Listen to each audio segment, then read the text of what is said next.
Hi, I'm Dr. Ken Rictor. Today's Curbside Consult is about a very common instinct. If it hurts, I should rest.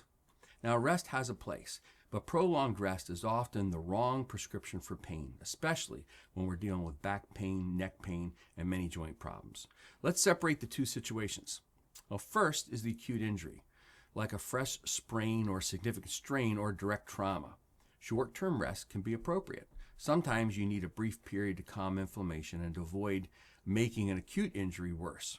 But second, persistent pain, stiffness, or flare-ups that keep returning. In those cases, prolonged rest usually backfires. Now here's why. Joints rely on movement for nutrition. Movement helps circulate synovial fluid, and that's the lubrication of the joints.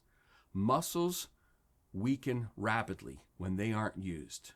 Tendons and connective tissue decondition, and the nervous system becomes more sensitive when movement is avoided.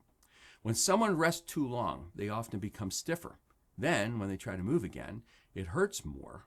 That increased pain reinforces the belief that movement is dangerous, and the cycle continues. The goal is not to push through pain aggressively.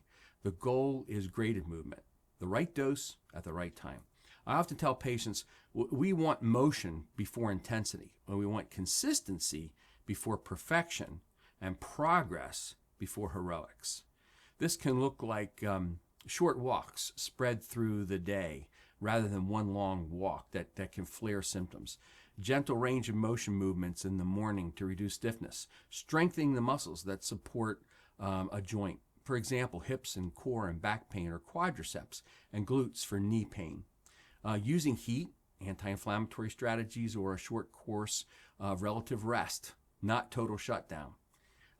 There are also times when rest is not the answer, but evaluation is.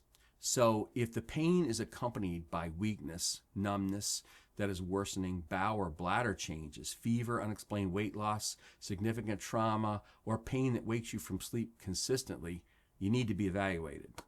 For most day-to-day musculoskeletal pain, movement is a part of the solution. It reassures the nervous system. It maintains strength. It keeps function from shrinking. Rest can calm a flare, but movement usually restores your life. Important. If you want more clear, practical, clinical information, subscribe to Curbside Consult with Dr. Ken Rictor and click the bell for notifications. Thank you.